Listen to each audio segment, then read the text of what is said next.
Mahakama ya hakimu mkazi mkoa wa Iringa imemhukumu Kelvin Kisinda mwenye umri wa miaka 34 kutumikia kifungo cha maisha jela pamoja na kulipa fidia ya shilingi milioni 3 baada ya kupatikana na hatia ya kumbaka mtoto wa kike mwenye umri wa miaka 12 kinyume na kifungu cha 130 kifungu kidogo cha kwanza na cha pili cha sheria ya kanuni ya adhabu sura namba 16 iliyofanyiwa marekebisho mwaka 2022.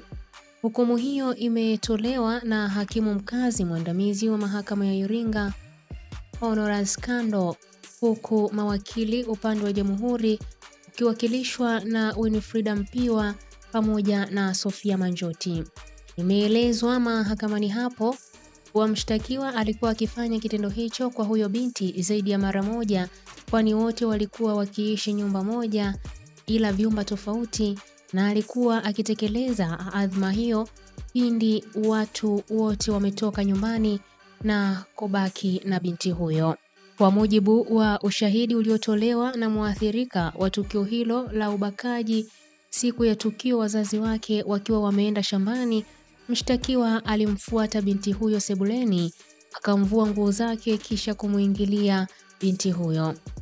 Kesi hii ilikuwa na mashahidi 6 akiwemo muathirika wa tukio, binti aliyebakwa, baba wa mtoto, askari kutoka dawati la jinsia pamoja na daktari aliyethibitisha mbele ya mahakama kuwa ni kweli alimpokea binti huyo akiwa na michubuko sehemu za siri, inayoashiria aliingiliwa na kitubutu sehemu zake za siri. Hata hivyo, mahakama ilimpa nafasi ya kujitetea. Mshtakiwa alikana kutenda kosa hilo, huku akisema ni tuhuma ambazo zimetengenezwa na mgomvi wake aliyemtaja kwa jina la Violet, ambaye wamekuwa wakigombezana kuhusiana na shamba. Upande wa jamhuri uliwakilishwa na Winifrida Mpiwa ulipigilia msumari ukiomba mahakama iweze kutoa adhabu kali kwa mshtakiwa, kwani umri wa binti huyo ni mdogo sawa na mwanae. Kitendo alichotendewa akitafutika na kitaacha kovu kubwa kisaikolojia. Ndipo baada ya kusikiliza ushahidi na utetezi wa pande zote mbili, mahakama ikamkuta na kesi ya kujibu na ikamhukumu Kelvin Kisinda kwenda kutumikia kifungo hicho cha maisha jela na kulipa fidia ya shilingi milioni 3 kwa binti huyo kutokana na madhira aliyomsababishia.